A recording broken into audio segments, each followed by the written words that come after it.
E aí, pessoal, tudo bem com vocês? Por aqui tá tudo certo, espero que por aí também. Hoje é dia 12 de novembro de 2022 e a gente vai gravar a nossa reposição de aula. Direito Processual Civil 3, que é a execução. Olha só, muita atenção. Antes da gente entrar no nosso conteúdo, eu preciso dizer para vocês que essa aula ela é destinada para vários sétimos e vários oitavos períodos. Temos alguns oitavos e alguns sétimos aqui. E essas turmas, elas não estão no mesmo nível da matéria. Em algumas turmas, em razão de feriado que tivemos, a gente está um pouco atrasado com a matéria. Então, não estão todos no mesmo pé ali do conteúdo. E isso me obriga a fazer uma coisa, que é voltar o conteúdo até o conteúdo da turma que está mais atrasada, para que a partir dali a gente comece.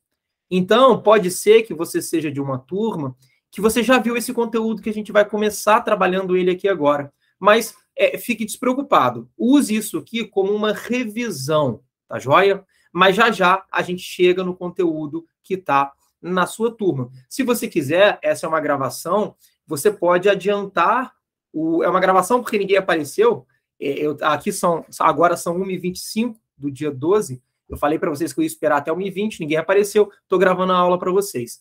Se você quiser, adiante a aula até o momento que você parou, vá procurando aí onde está o teu caderno e comece a aula, a partir desse momento. Tá joia? Então a gente vai falar hoje de cumprimento de sentença que reconhece a exigibilidade de um fazer ou de não fazer. A gente estudou, pessoal, lá atrás, toda a teoria da execução, a teoria geral da execução. E aí, iniciamos na nossa aula passada a parte específica da execução, que é o cumprimento provisório de sentença. A gente viu o cumprimento provisório de sentença que marca aí o início dessa segunda parte da nossa matéria. E agora a gente vai trabalhar as execuções específicas. A gente sabe, pessoal, que existe uma obrigação de fazer, uma obrigação de não fazer, a obrigação de entrega de coisa e a obrigação de pagar quantia. A gente vai ver como funciona o cumprimento de sentença de cada um e depois a gente vai ver como funciona o processo autônomo de execução de cada um. Hoje não, né? Agora, hoje a gente vai ver vários assuntos, mas agora a gente começa a falar de cumprimento de sentença, de fazer e não fazer. E, como de costume, eu preparei um material para vocês, que eu vou compartilhar aqui na tela. Está aqui o nosso roteiro de aula para que vocês possam acompanhar. Tá joia? Então, a gente começa aqui na nossa introdução. E a gente vai para o artigo 536 do CPC. O que o artigo 536 diz? Até coloquei ele aqui para vocês. O que ele diz? Acompanhe a leitura comigo. No cumprimento de sentença que reconheça a exigibilidade de obrigação de fazer ou de não fazer, o juiz poderá, de ofício ou a requerimento, para a efetivação da tutela específica ou a obtenção da tutela pelo resultado prático equivalente, determinar as medidas necessárias à satisfação do exequente. Deixa eu só ligar o computador na tomada aqui, que agora que eu vi que ele está na bateria. Um instante.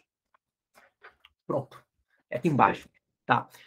O artigo 536, pessoal, percebam, ele não prevê um procedimento executivo para o cumprimento de sentença. Ele simplesmente indica meios para que você possa efetivar a satisfação do credor.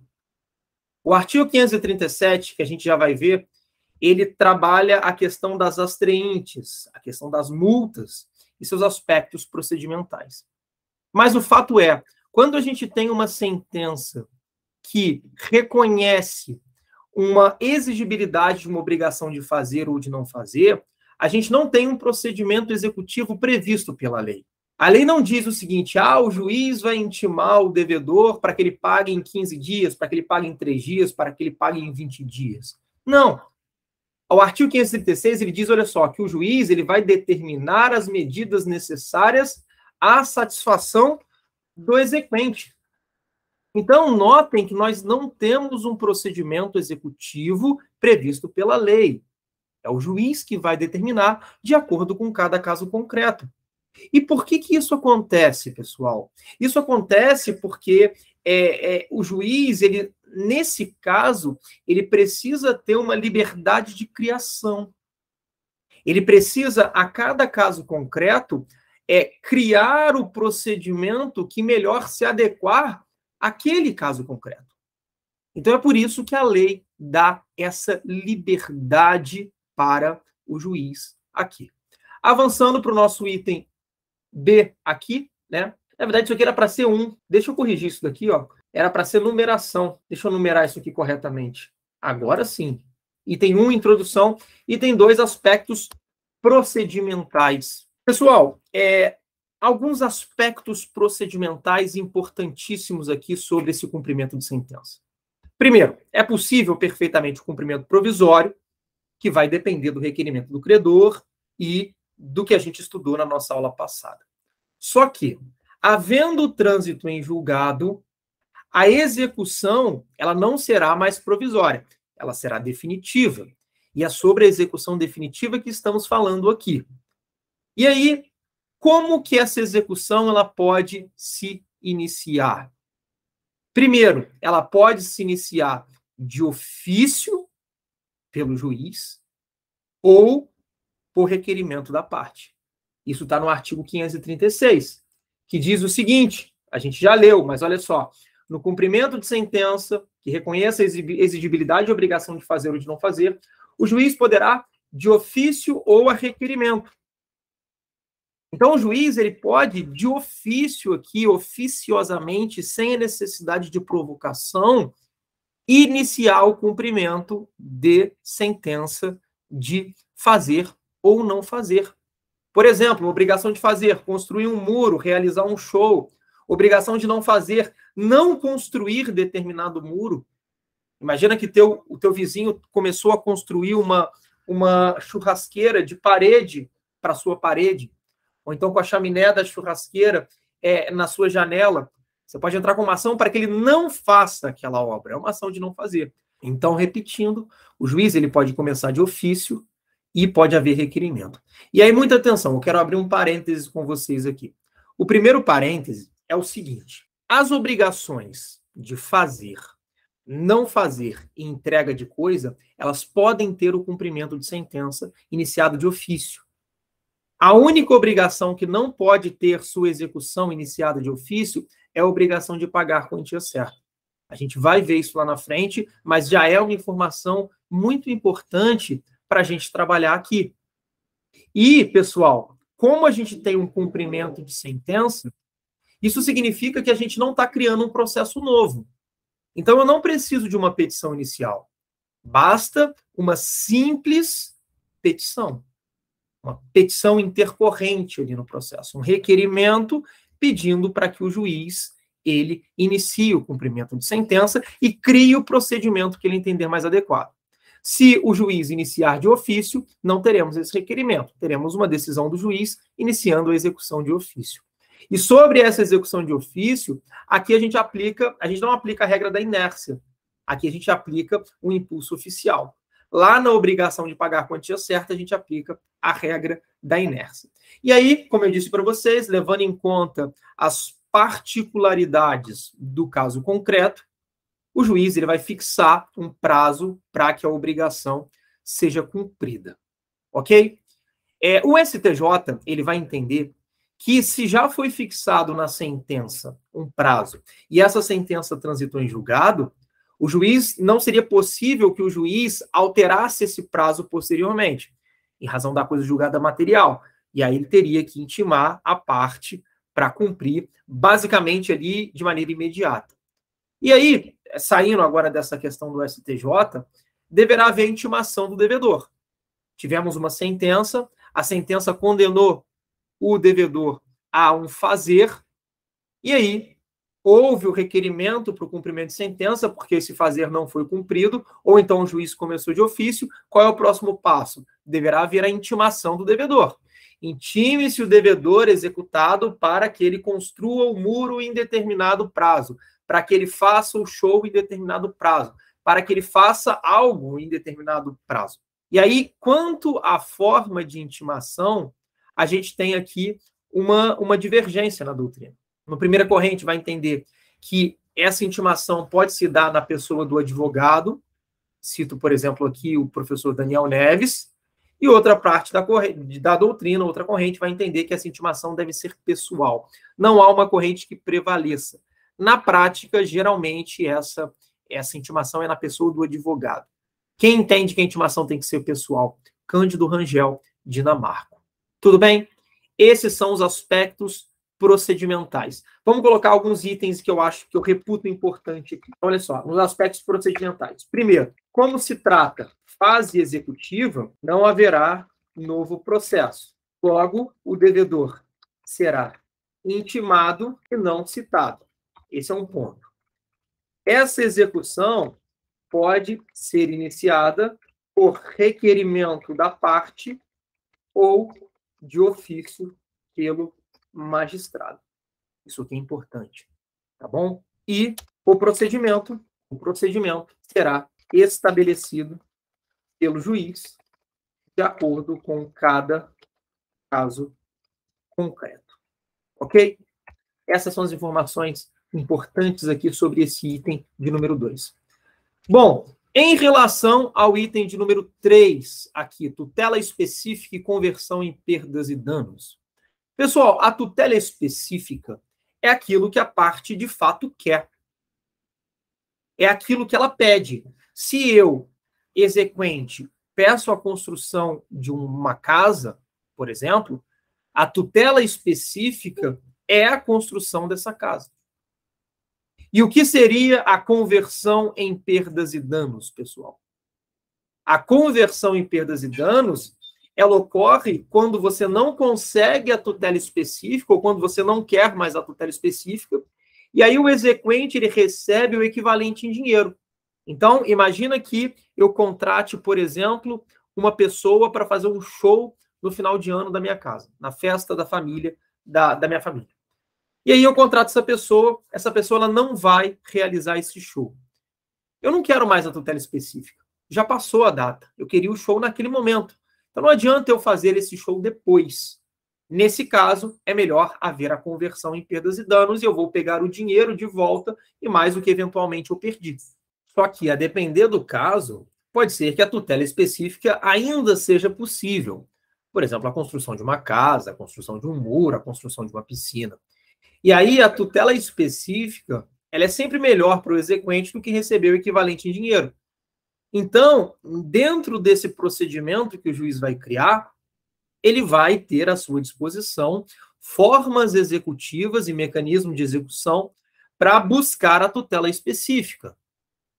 Por exemplo, o artigo 536, parágrafo 1º, ele vai dizer para a gente o seguinte. Deixa eu copiar ele aqui para vocês. Esse é o artigo 536, parágrafo 1º. Ele diz o seguinte, olha só. Deixa eu aumentar o tamanho da letra. Para atender o disposto no caput, o juiz poderá determinar, entre outras medidas, então se trata de um rol exemplificativo, a imposição de multa, a busca e a apreensão, a remoção de pessoas e coisas, o desfazimento de obras e o impedimento de atividade nociva, podendo, caso necessário, requisitar o auxílio de força policial. Então, olha só, essas são as medidas que o juiz tem à sua disposição para tentar a tutela específica. Mas, como eu disse para vocês, nem sempre vai ser possível se obter a tutela específica no caso concreto. Seja porque essa é a vontade do exequente, que não quer mais a tutela específica, e aí a gente vai ter a conversão em perdas e danos, seja por conta de uma impossibilidade material ou jurídica da obtenção da tutela específica. Imagina, por exemplo, que a parte que você contratou para fazer um show, ela não compareceu ao show, você quer a tutela específica, você pede para ela dar um jeito de elaborar esse show, fazer esse show, só que a parte vem a falecer. Nesse caso, a gente tem uma impossibilidade material da obtenção da tutela específica. E aí a gente vai ter que converter em perdas e danos, e aqui a obrigação de fazer ela se torna uma obrigação de pagar quantia certa. Tá bom? Bom, qual que é o procedimento para conversão em perdas e danos? Primeiro, basta uma mera petição. Você peticiona no processo, dizendo que quer a conversão em perdas e danos. Será feita uma liquidação incidental, uma liquidação de sentença de maneira incidental. E, olha só, é possível que tanto o exequente quanto o executado peçam a conversão em perdas e danos. É perfeitamente possível. E aí, na hipótese de o exequente pedir a conversão, não é preciso que você tenha a concordância do executado. Não. Você simplesmente pede a conversão e o juiz vai analisar. Como funciona esse procedimento? Imagina que a gente tem aqui uma impossibilidade da obtenção da tutela específica ou de um resultado prático equivalente. Primeiro, qualquer das partes vai poder requerer a conversão. Segundo, se o pedido for das partes, de uma das partes, o juiz vai intimar a outra parte para se manifestar. E aí ela tem um prazo de 5 dias para se manifestar. Se a conversão ela foi tomada de ofício pelo juiz, nesse caso ele vai intimar as duas partes para se manifestarem no prazo comum de 5 dias. E aí ele vai decidir se ele converte ou não em perdas e danos. Converter em perdas e danos, repito, nada mais é do que você pegar uma obrigação de fazer ou não fazer e transformá-la em uma obrigação de pagar a quantia certa. Essa decisão que defere a conversão, ela tem natureza interlocutória, é uma decisão interlocutória, e é recorrível por agravo de instrumento. E prestem muita atenção, pessoal, no que eu vou falar agora, porque a gente aprendeu lá atrás, lá em recursos, que para você ter o cabimento do agravo de instrumento, você precisa de duas situações. Primeiro, duas circunstâncias. Uma decisão interlocutória. E segundo, você precisa que haja previsão na lei quanto ao cabimento do agravo de instrumento para aquela decisão interlocutória. A gente tem até nesse contexto o artigo 1015, que se apresenta como sendo o mais importante, porque traz ali a essência do agravo de instrumento. Mas, na execução, todas interlocutórias são agraváveis de instrumento. Isso é muito importante. Isso é extremamente importante. Isso está no parágrafo 1º do artigo 1015. E uma pergunta que pode estar agora na cabeça de vocês é o seguinte. Professor, a gente não estudou a multa ainda, e a gente vai estudar. Mas é possível que o juiz ele arbitre uma multa tentando a tutela específica e, a partir de um determinado momento, ele perceba que não é mais possível a tutela específica e ele procede à conversão em perdas e danos. E aí eu vou dar um exemplo. Imagina que vocês me contratam para construir um muro para vocês. Não construir. O juiz estabelece multa. Eu vou pagando a multa. Já tem 30 mil reais de multa lá. Eu falo, eu não vou fazer o muro. E eu continuo pagando aquela multa. O juiz converte em perdas e danos, descobre que o valor do muro era de 10 mil reais. A conversão em perdas e danos vai afastar a multa anteriormente arbitrada ao executado ou não? Em outras palavras, vocês, quando executarem essa obrigação que agora é de pagar quantia, vocês vão executar os 10 do muro mais os 30 da multa ou só os 10 do muro, pessoal? E coloquem no caderno de vocês que a conversão em perdas e danos não afasta a multa que foi arbitrada. Não afasta. O valor da multa, o valor das astreintes, entrará no cálculo da conversão. Isso está lá no artigo 500 do CPC, que diz o seguinte, vou colocar ele aqui, ó. A indenização por perdas e danos dar-se-á sem prejuízo da multa fixada periodicamente para compelir o réu ao cumprimento específico da obrigação. Tá? E aí a decisão que fixa o valor dessa conversão, com ou sem multa, ela é um título executivo judicial, que vai ser executada pelo cumprimento de sentença de pagar quantia, que a gente já vai estudar. Tudo bem? Avançando agora para o item 4. Vamos falar da atipicidade das formas executivas. A gente viu, pessoal, que as medidas do artigo 536, parágrafo 1º, estão aqui, olha só, são essas medidas aqui que estão na tela, elas não são únicas. O rol é um rol exemplificativo, por conta dessa expressão aqui, ó, entre outras medidas. Ele é um rol exemplificativo. E aí a gente tem aqui o exemplo da multa, o exemplo da busca e apreensão, o exemplo da remoção de coisas, desfazimento de obras e etc. Então, o que a gente tem aqui? A gente tem, portanto, uma atipicidade de formas executivas no cumprimento da obrigação de fazer e de não fazer. O juiz ele pode adotar outras medidas diferentes dessas aqui. Mas é claro que esse poder amplo que é concedido ao juiz, ele vai enfrentar alguns obstáculos. Ele não é ilimitado, o juiz ele não pode fazer o que ele quiser. Esse poder ele vai encontrar óbice, vai encontrar freios no princípio da proporcionalidade e principalmente no princípio da menor onerosidade ao executado, que a gente estudou esses dois princípios. Eu brinco o seguinte, eu sempre dou esse exemplo em sala de aula. Se um pernilongo ele pousa no seu joelho, o tapa que você vai dar para matar ele tem uma intensidade. Agora, se ele pousa no seu nariz, você vai dar o tapa com a mesma força? Claro que não. Então, o juiz, isso é proporcionalidade. Esse exemplo, ele exemplifica, ele traz para a gente uma explicação do que é a proporcionalidade. A tua conduta tem que ser proporcional àquela situação. Então, não adianta você... Beleza, você vai... imagina que o juiz ele queira... É uma obrigação de fazer para destruir um muro. Demolir um muro que foi construído. E aí você tem duas opções. Você paga a diária de um pedreiro para ir lá e destruir o muro, vai dar 200, 300 reais, ou você contrata uma empresa que vai demolir o muro com uma dinamite especial, importada de fora, que vai custar 50 mil reais. Ora, pelo princípio da proporcionalidade, isso não é proporcional. E também a gente tem que levar em consideração o princípio da menor onerosidade ao executado. Se a gente tem mais de um caminho igualmente eficaz para a satisfação do credor, a gente tem que ir naquele que gere uma menor onerosidade ao executado.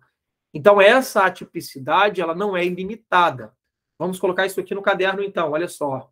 Nos termos do artigo 536, parágrafo 1º, os meios executivos se apresentam em rol exemplificativo, de modo que o juiz poderá adotar outros meios atípicos. Este amplo poder concedido ao juiz, todavia, não é ilimitado, ao passo que encontra óbice, óbice não sei se seria a palavra correta aqui, né? Que encontra este poder, este amplo poder concedido ao juiz, todavia não é limitado, ao passo que encontra, pode ser óbices no princípio da proporcionalidade e da menor onerosidade ao executado. São princípios que devem ser levados em consideração. Tudo bem? Por exemplo, pessoal, uma apreensão de passaporte, uma apreensão de carteira nacional de habilitação. A questão do passaporte, eu já comentei com vocês, o STJ já entendeu que é possível a apreensão do passaporte. Ele não tomou essa medida no caso concreto, mas ele entendeu que seria possível. É uma medida excepcional, parte aí de uma ineficiência das outras medidas típicas, nós já vimos isso, mas é uma medida possível. Ok? Salvo engano, pessoal, aqui no item 5, eu encontro todas as turmas. A turma que estava atrasada até aqui. Salvo engano, tá? Salvo engano, agora a gente entra no tema que está igual para todos os períodos. E a gente vai falar da multa coercitiva, item de número 5 do caderno de vocês. Ah, professor, mas a gente já falou da multa em momentos passados, sim, mas agora, didaticamente, é o momento da gente estudar ela melhor, ver alguns detalhes e colocar aqui no caderno de vocês. A multa coercitiva, pessoal, ela também é chamada de astreinte,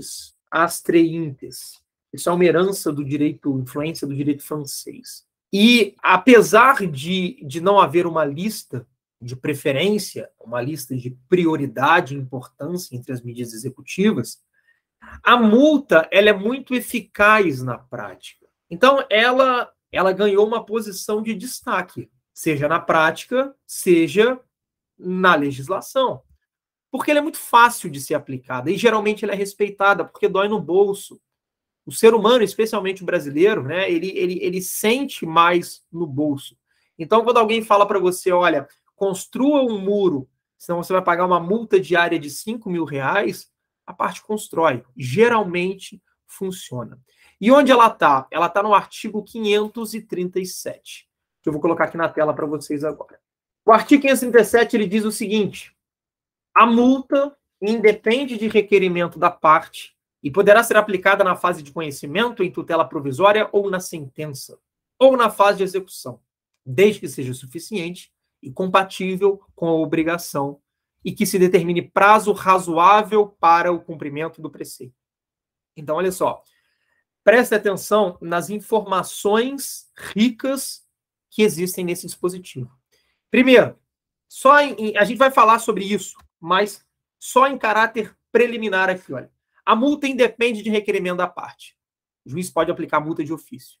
Então, olha, a multa independe de requerimento. Segundo, poderá ser aplicada na fase de conhecimento, em tutela provisória, ou na sentença, ou na fase de execução. Ou seja, em qualquer momento do processo. Você não precisa da multa somente na execução. A multa, ela não é uma medida executiva exclusiva da. Você pode ter multa em qualquer momento do processo, desde que, e aí terceiro, ela seja suficiente e compatível com a obrigação. E quarta informação, que se determine um prazo razoável para o cumprimento do preceito. Imagina que eu vou levar 5 dias para construir um muro. O juiz não pode determinar uma multa mandando que eu construa um muro até amanhã.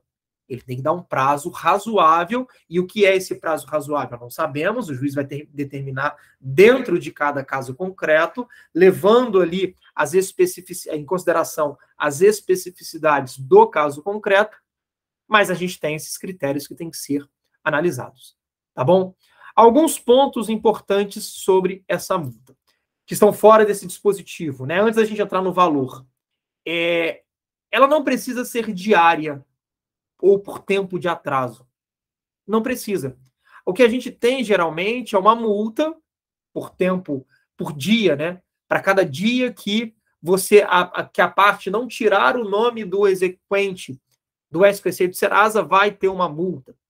A multa não precisa ser periódica. A multa ela pode ser diária, ela pode ser por semana, ela pode ser por hora, a multa pode ser por minuto e a multa ela pode ser única também. Imagina uma obrigação de não fazer.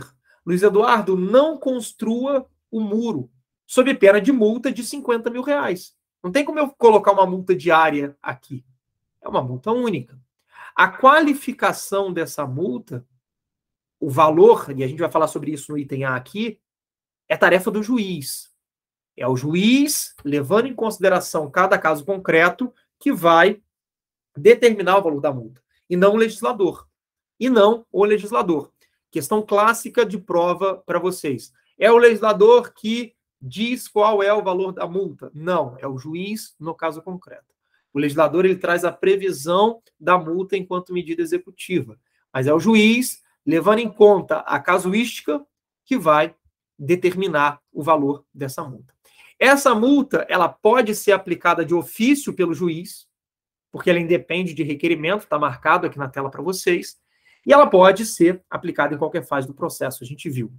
No processo de execução, a gente está falando aqui de cumprimento de sentença. No processo de execução, a gente não tem previsão na lei. Olha só, fase de conhecimento, tutela provisória na sentença ou na fase de execução. A gente não tem previsão quanto ao processo de execução. Isso poderia nos levar à falsa ideia, já digo que é falsa, de que não temos multa no processo de execução. E temos sim, tá bom? Mesmo assim, ela é aplicada, ok? A gente tem um informativo do STJ informativo 526, que ele vai dizer que, mesmo que a obrigação seja cumprida, a multa ela é devida. Então, por exemplo, imaginem que vocês entraram com cumprimento de sentença para que eu construa um muro para vocês. E aí o juiz determina, Luiz Eduardo, construa um muro em até 5 dias, sob pena de multa diária de R$1.000. E aí, beleza, eu incido em alguns dias de atraso, paguei, sou devedor da multa, só que eu cumpri a obrigação. E aí, por mais que eu tenha cumprido a obrigação, eu tenho que pagar a multa também? E a resposta é sim, pessoal. Uma coisa é uma coisa, outra coisa é outra coisa. Você cumpriu a obrigação, mas só cumpriu depois do prazo estipulado. Então, você vai pagar a multa também. Então, o pagamento, anotem no caderno de vocês que o pagamento da multa, ou na verdade, o cumprimento da obrigação não exime do pagamento da multa. Vamos agora aprofundar o estudo dessa multa. Vamos para o item A, valor da multa. Como eu já disse para vocês, inexiste previsão legal quanto ao valor da multa. O artigo 537, que a gente acabou de ler, ele diz somente que essa multa tem que ser em um valor suficiente e compatível com a obrigação. E aí eu quero que vocês se lembrem que a multa, ela é uma medida de execução indireta. O que é uma medida de execução indireta?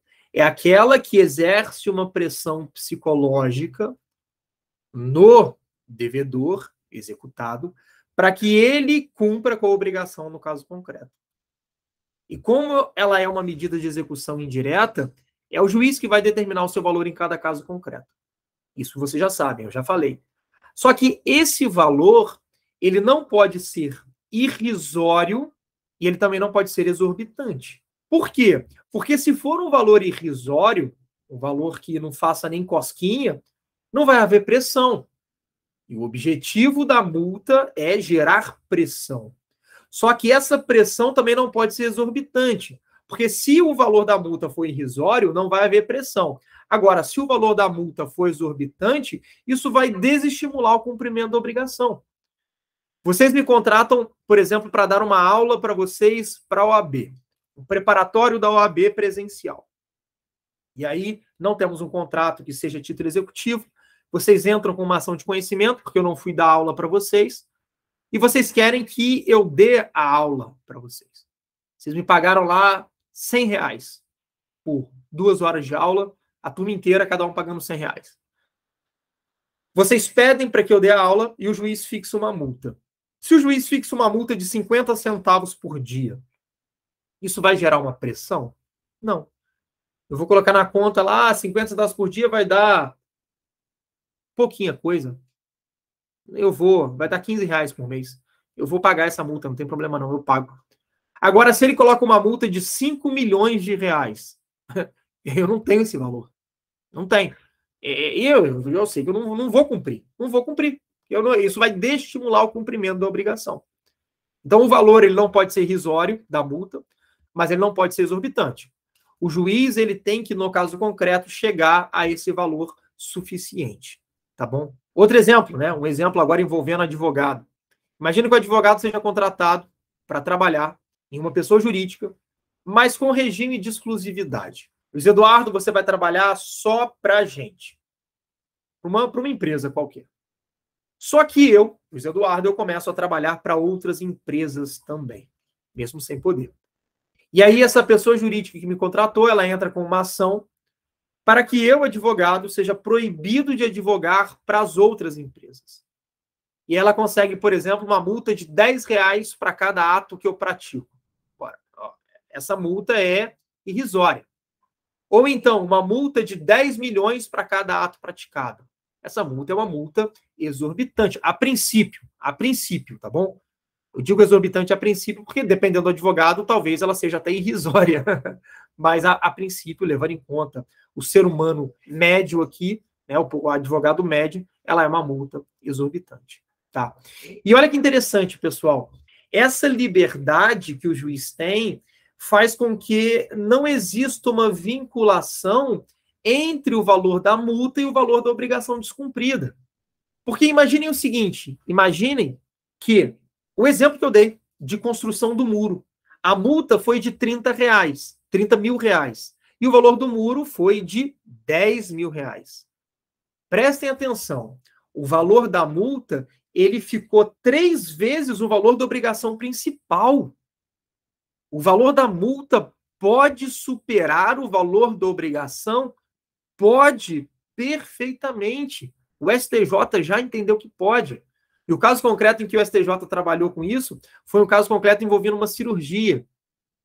A cirurgia, o plano, ele tinha que realizar uma cirurgia, não realizava, entrou, não realizou, o autor entrou com uma ação pelo procedimento comum, conseguiu a realização da cirurgia, a cirurgia custava, por exemplo, R$ 20 mil e a multa estava beirando R$ 100 mil. O plano de saúde, lá no STJ, disse o seguinte, espera aí, vamos diminuir essa multa. Ela até pode ser diminuída, tá? Mas não por isso. E a gente vai ver daqui a pouco. O plano falou, olha, não posso ter uma obrigação principal de R$ 20 mil e uma multa de 100 mil. E aí o STJ falou que, no caso da astreinte, não há essa vinculação. A multa, ela pode superar o valor da obrigação principal. Ah, mas o Poder Judiciário pode reduzir o valor da multa? Pode, tá? E eu já chego lá. Ele pode. Mas não há essa vinculação. Não tem problema a multa passar do valor da obrigação. Nos juizados especiais, por exemplo, que é uma matéria que a gente vai estudar lá em processo 5, último processo, a gente vai ver que em algumas causas do juizado você tem um teto de até 40 salários mínimos. Você não pode entrar com a ação no juizado, a depender do caso, acima de 40 salários mínimos.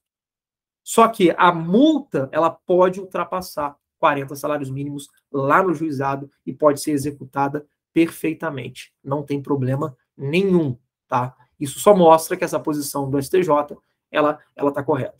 Tá bom? Então, esse é o valor da multa. Não colocarei informações aqui para vocês vão montando, porque isso aqui não é um caderno. Eu falo caderno às vezes, mas tenho em mente que isso aqui está aqui para vocês. Eu estou olhando para cá, mas está aqui. Isso aqui não é um caderno. É um material de apoio, como se fosse um quadro. Tá? Um quadro melhorado, digamos assim. Porque eu consigo colocar artigo e eu consigo colocar mais informações aqui. Mas valor da multa, então, fechamos. Beneficiado pela multa, pessoal. A multa vai para quem? É isso que eu quero saber. Vocês entraram com uma ação para eu dar aula para vocês e tem lá 50 mil de multa que eu sou o devedor dessa multa. Essa multa, ela vai para o exequente, que são vocês, ou ela vai para o Estado?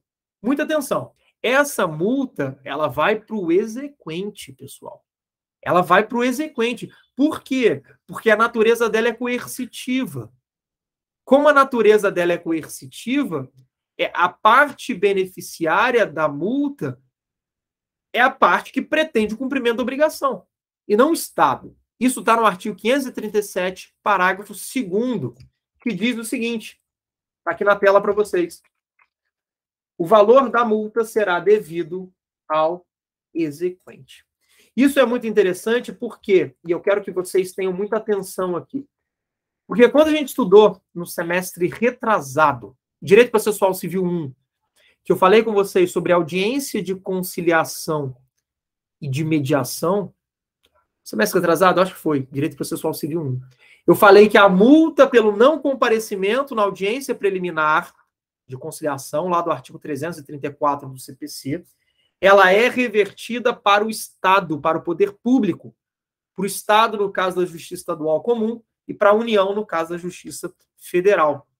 Então, não confundam. A multa pelo não comparecimento na audiência de conciliação, ela é convertida para o poder público. Já a multa coercitiva, astreinte, imposta pelo juiz, por uma obrigação de fazer ou de não fazer, ela é direcionada ao exequente. Então, o exequente ele vai ter direito à obrigação de fazer ou não fazer, ou o seu correspondente em dinheiro a partir da conversão em perdas e danos, e mais o valor da multa. Então, no caso do muro, que vocês me contrataram, se o muro custa 10 mil e eu estou devendo para vocês 30 de multa, vocês estão no direito a 40 mil reais. A multa, ela é do exequente, tá bom? Item B, fechado. Vamos para o item C. Fazenda pública em juízo, pessoal.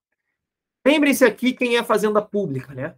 A fazenda pública é toda a administração pública direta e alguns entes da administração pública indireta, os que têm natureza de direito público, tá bom? Isso vocês estudam lá em direito administrativo.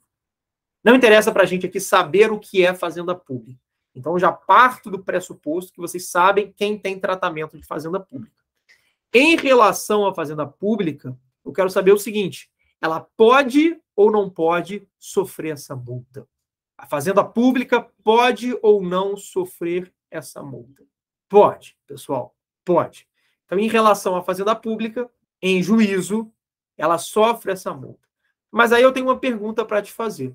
Essa multa, ela pressiona, de alguma forma, a fazenda pública? Na prática, não. Na prática, não pressiona. Por quê? Porque a fazenda pública, ela está lá, né? Mas, imagina, por exemplo, um prefeito. Intime-se a fazenda pública municipal, município, para fazer alguma coisa. Geralmente o prefeito não liga muito. Beleza, estipula a multa aí. Quem vai pagar serão os cofres públicos. Isso não vai pressionar, de certa forma, não vai pressionar o município aqui. E aí o STJ ele recebeu a seguinte indagação. Eu posso, então, aplicar a multa, e esse tema é polêmico, tá? Ao invés de eu aplicar a multa para o município de Barra Mansa, eu aplico a multa para o agente público, para o secretário de Fazenda, para o secretário de Meio Ambiente, para o prefeito. E aí o STJ entendeu que não pode. Por quê? Porque o agente público aqui, ele é um terceiro. Ele não é parte do processo. E a obrigação não é dele. A obrigação é da Fazenda Pública. E isso feriria o contraditório e feriria a ampla defesa. Ah, professor, mas na prática eu já vi isso acontecendo. Acontece, pessoal. Na prática, às vezes acontece. Mas chega lá no STJ, o STJ diz que não pode. Tá bom? Então, o STJ diz que você não pode aplicar uma multa para o agente público. A multa tem que ser para a Fazenda Pública. Só que, processualmente, existe alguma coisa que a gente pode fazer contra o agente público? Sim, pessoal. Sim.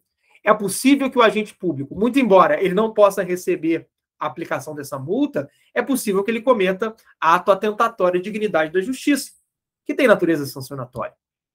Olha, por exemplo, o artigo 77, vou colocar aqui o inciso 4º e o inciso 6º, e o parágrafo 2º. Vou colocar aqui na tela para vocês. Primeiro vamos colocar, olha só, a Fazenda Pública pode, em juízo, sofrer a incidência da multa para fazer ou não fazer. Segundo o STJ, a multa não pode ser direcionada ao agente público, porque configuraria violação ao princípio do contraditório e da ampla defesa. Mas é possível que o agente público incorra em ato atentatório à dignidade da justiça. Onde está isso? Artigo 77. Vou colocar aqui para vocês. Olha só. Olha o que diz o artigo 77 do CPC, inciso 4º, deixa eu colocar aqui as reticências. Olha só. Além de outros previstos nesse código, são deveres das partes de seus procuradores e de todos aqueles que de qualquer forma participem do processo. Inciso 4º. Cumprir com exatidão as decisões jurisdicionais de natureza provisória ou final e não criar embaraços à sua efetivação. Inciso 6º. Não praticar inovação ilegal no estado de fato de bem ou direito litigioso. Parágrafo 2º. A violação ao disposto nos incisos 4º e 6º constitui ato atentatório à dignidade da justiça, devendo o juiz, sem prejuízo das sanções criminais, civis e processuais cabíveis, aplicar ao responsável multa de até 20% do valor da causa. Essa multa, então, pessoal, ela não se confunde com a multa coercitiva, mas ela tem natureza sancionatória e, sabendo o agente público que ele pode incorrer em ato tentatório à dignidade da justiça, isso acaba funcionando como uma pressão para ele, tá? E é multa de até 20%. Não é uma multa de 20%. Cuidado. Uma multa de até 20% pode ir de 1 a 20%. E qual que é o critério utilizado aqui? O critério utilizado é a gravidade da conduta. Ora, se a conduta for grave, essa multa vai se aproximar de 20. Agora, se essa conduta não for tão grave, a multa ela vai se aproximar do 1 ali. Ok? Avançando, item D. Alteração e periodicidade da multa, pessoal. Olha só o que diz o artigo 537, parágrafo 1º. Antes de eu colar ele aqui na tela para vocês, o que eu quero saber aqui é o seguinte. O juiz, ele pode alterar essa multa? Ele pode mudar a periodicidade dessa multa? Como assim? Alterar, vamos supor, ele altera o valor. A multa não é mais de R$50, agora é de R$150. A multa não é mais semanal, a multa agora é diária. Ele pode fazer isso, pessoal? Pode. E olha o que diz o artigo 537. Parágrafo 1º. O juiz poderá, olha só, de ofício ou a requerimento, modificar o valor ou a periodicidade da multa vincenda ou excluí-la, caso verifique que...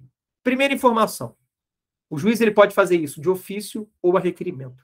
Segundo, ele pode fazer isso em relação à multa vincenda. O que é isso?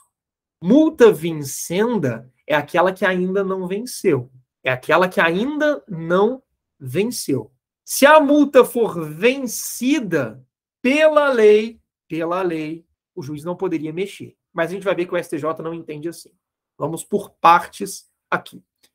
Quais são os casos em que o juiz ele pode, de ofício ou requerimento, modificar a multa? Primeiro, se ela se tornou insuficiente ou excessiva.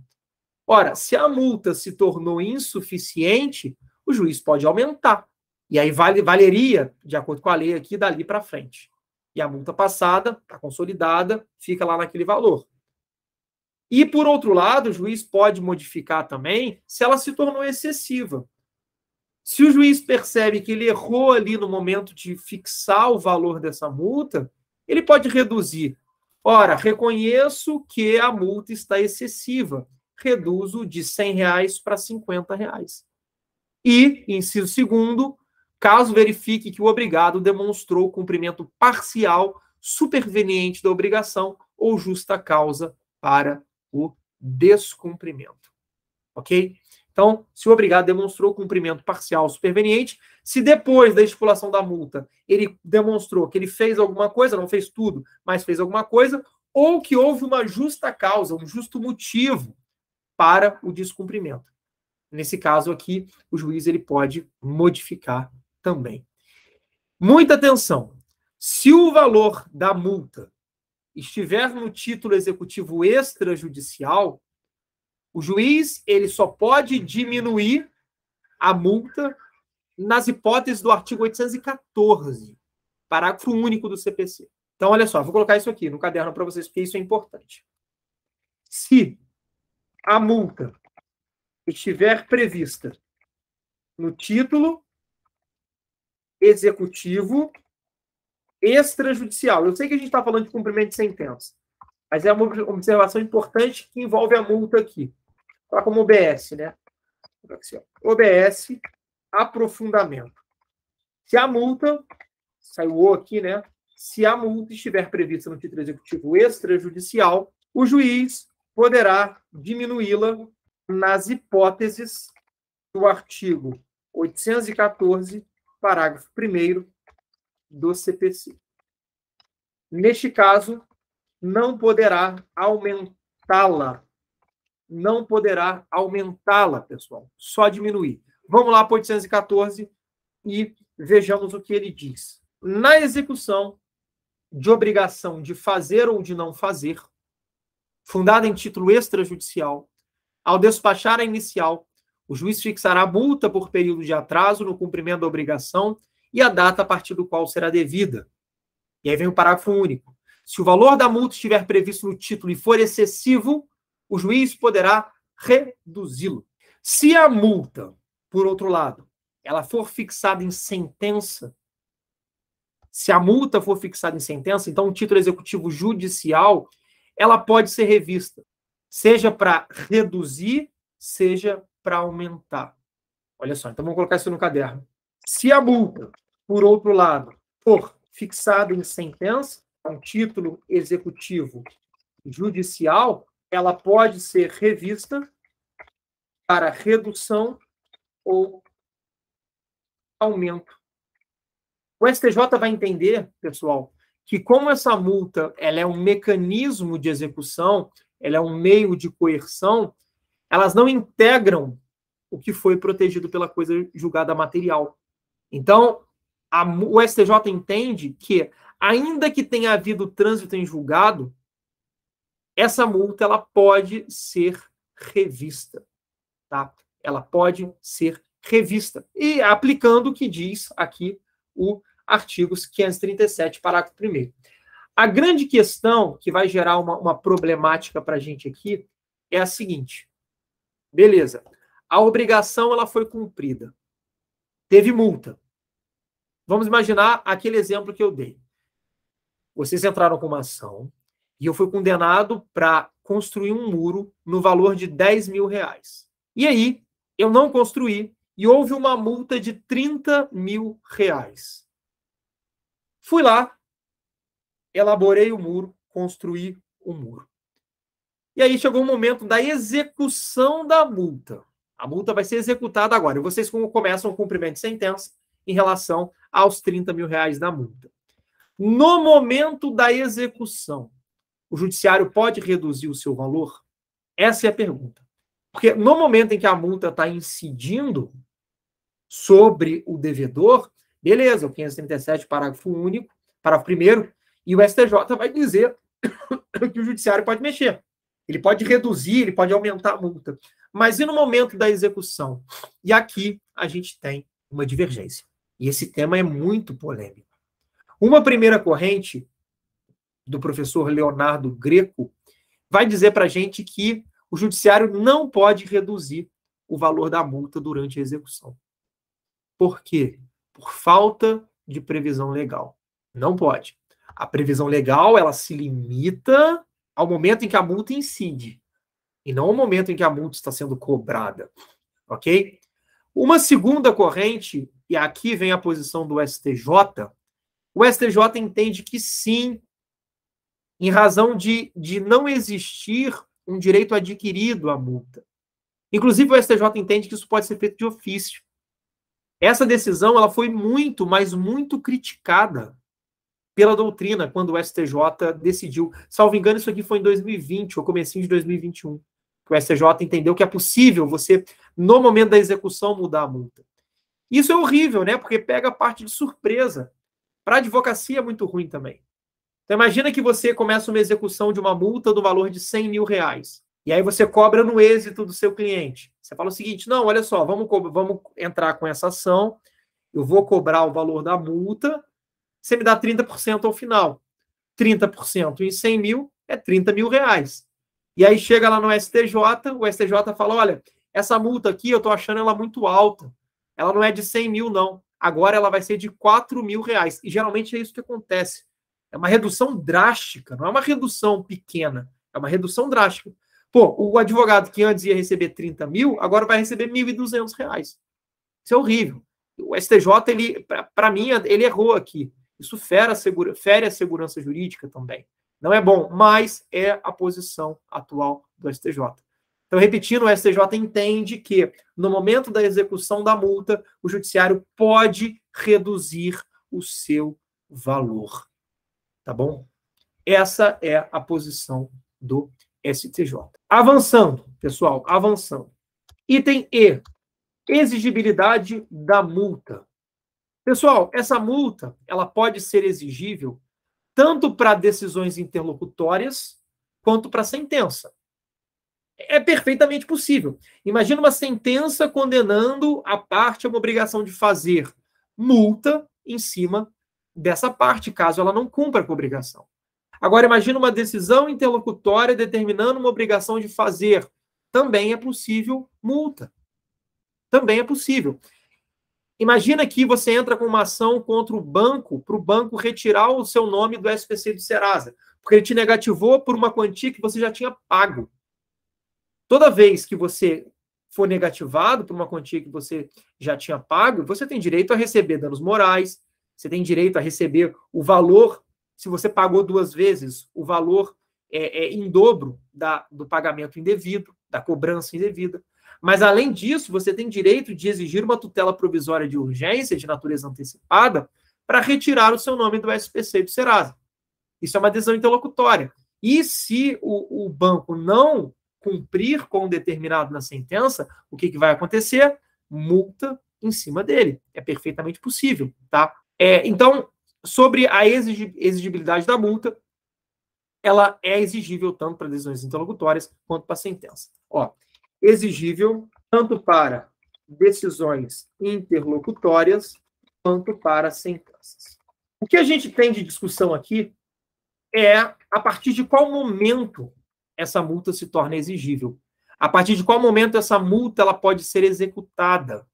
E doutrinariamente, pessoal, a gente sempre teve 2 correntes. Eu já passo a posição do STJ, mas primeiro vamos ver a questão da doutrina. Doutrinariamente, nós sempre tivemos 2 correntes. A primeira corrente, ela fala que essa multa ela pode ser executada a partir do momento em que a decisão se torna eficaz. Seja porque a decisão transitou em julgado, ou seja porque o recurso não tem efeito suspensivo. Essa corrente é muito interessante em relação a causar uma pressão psicológica necessária na parte. Então, olha só, você consegue uma tutela provisória de urgência em decisão interlocutória.